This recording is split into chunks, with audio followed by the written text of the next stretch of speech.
There's 3 batches of ale.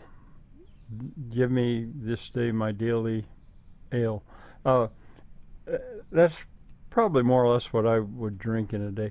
In any case, the one on the top, the higher one, is the first, then going to the left, the second, the third. Notice the different colors, although the ingredients have been the same, as exactly as I can do comfortably. It's very possible that the fermentation on the right is finished. This morning there seemed to be less action there than in the middle one, and of course it's only begun, or hasn't even probably begun, on the one on the left. One more day and I'm gonna taste it, but I haven't wanted the one on the right, but I haven't wanted to mess with it yet. The one on the left, I put half as much yeast in there because it just didn't seem like it needed. There's enough of that yeast that's settled to the bottom that I'm thinking it was more yeast than was needed. I do want to talk a little bit about expense. I haven't done this on paper yet, but I've been thinking it through. I bought malt, dry powdered malt, for I think it was $18 for 3 pounds, and I divided it into 12, so I would get, because that way I think I was getting about the right proportion, 3/4 cups, 3/4 of a cup of malt for a gallon, or no, not a gallon, a quart of water. So each one of those at that rate, it would be $1.50 in ingredients. I'm not even counting the yeast, and I'm not counting the water. The yeast I probably won't even need to add as long as I don't sterilize everything. I've been very careful to not sterilize anything, but just rinse it out. If it were wood, it would probably be even better for keeping that yeast there. I'll talk about that later. You call that a barm, a B-A-R-M. Barm is your supply of yeast that's kept for bread, and I believe for beer as well. Now, I looked online and saw that I can get 50 pounds of malt for $80, as opposed to 3 pounds of malt for $18. Now, 50 pounds would give me 200 brews. I think that's right, because I'm getting per pound, I'm getting four brews at what I'm doing here.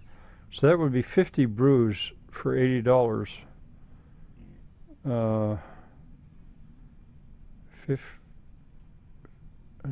No, 200 brews for $80.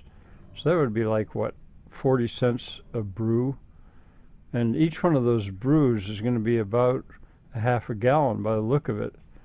And now here, I'll change my camera a little bit. I don't have my glasses. So here's what I normally drink.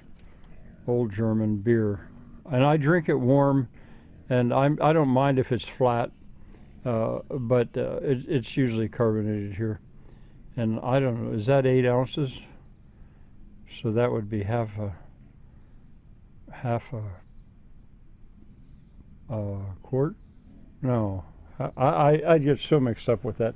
I don't know, but I think I'm getting down to the point where a beer like what I was just holding, or an ale, is going to maybe cost, I don't know, 25 cents. I'd have to do the math to see. But, it's cheaper than Kool-Aid, and no doubt way healthier. I'll eventually do the math and figure it out. But what's going to be critical is what it tastes like. Now, I don't mind drinking beer warm, and I don't mind drinking beer flat.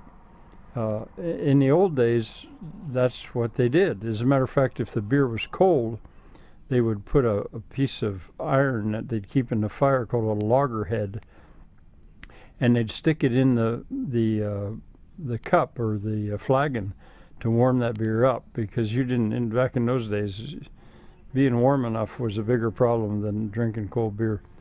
All right, I think that's enough talk for now, for this brew. Bye for now. There is one other thing I should probably say. Typically, I go to town once a week and I buy 2 cases, 12 packs. So I get 12 of these. Well, they're $20 for 12 of these. So that would be about $1.50 for that right there. I think I'm getting all this right. I'm not a numbers guy, but you can see there's just a vast difference and money to be saved by drinking healthy as opposed to the other stuff. The lager came about because of refrigeration, basically. I mean, when refrigeration became possible, well, then they manipulated the market to make people believe that their beer had to be cold and also what do you call it, carbureted. Neither of those were true in the old days. I'm going to try again. Bye for now. So like me, I'm back again. I wanted to mention this too. Now this beer has been obviously canned, but it's been pasteurized. And you know, to drink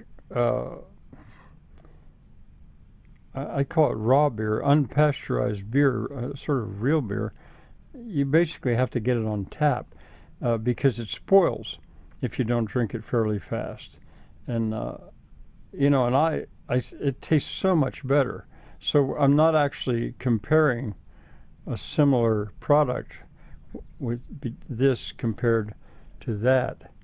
That's raw, as I call it, green, which is the right term for fresh beer.